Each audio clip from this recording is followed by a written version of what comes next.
মনাই প্রবাসীদের কান্নার আওয়াজ কে শুনবো? শোনার মতো কোনো লোক আছে? নাই। আছে শুধু প্রবাসীরা কত টাকা রেমিটেন্স পাঠাইছে ওইটা হিসাব করার জন্য। ওইটা হিসাব করে ফেসবুকে পোস্ট দিব, প্রবাসীরা এত টাকা রেমিটেন্স পাঠাইছে, কিন্তু প্রবাসীরা দিন দিন দিন নির্যাতিত হইতেছে, লাঞ্ছিত হইতেছে। ওগুলা দেখার মতো কোনো মাথার চোখ নাই।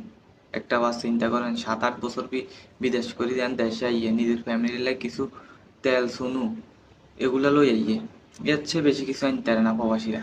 কারণ তারা দেনা হেনা করে যায়, এগুলা শোধ করতে করতে জীবন শেষ হয়ে যায়।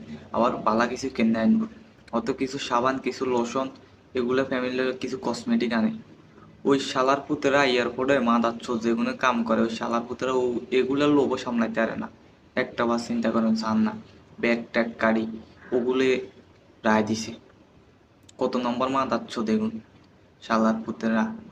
একটা প্রবাসী কত কষ্ট করি তার ফ্যামিলির আইতের সময় কিছু সামান আনে, ওই সামানের লোভ তোরা সামলাতে পারিস না। তোরা কেমন সুধনের মানুষ? কোন দেশে আমরা বসবাস করি? একটা সুরত দেশে বসবাস করি মনে। বাংলাদেশে দ্বিতীয় যদি কোনো যুদ্ধ থাক, সেটা হইলো প্রবাসীরা। আর প্রবাসীদের সাথে দিন দিন প্রতিদিনই নির্যাতিত, লাঞ্ছিত, হয়রানি। কিন্তু এইটা দেখার কোনো মাদাচ্ছুদ নাই। মাদাচ্ছুদ দখল আছে শুধু প্রবাসীরা রেমিটেন্স পাঠাও। প্রবাসীদের রেমিটেন্সে বাংলাদেশের অর্থনীতির টাকা চলে। যদিরা প্রবাসী 1 মাস রেমিটেন্স বদ্ধ করি না, বাংলাদেশ খরাত কজন লাগবে, খরাত শালার পুত্রা। আর প্রবাসীগুলো লগে এয়ারপোর্টে কি পরিমাণ হয়রানি করতেছে একটা বাস দেখেন না। এই শ্যাম্পু, লোশন, এই সাবান, এগুলোর লোক তোরা সামলাতে পারিস না। তোরা কেমন সুদনের মানুষ? শালার পুত শালা হল। আল্লাহ তো করে কবে মানুষ করবে আল্লাহ পাক বালা জানে। কে দেখবো? প্রতিনিয়ত বাংলাদেশি এয়ারপোর্টে এভাবে হয়রানি হইতেছে প্রবাসীরা।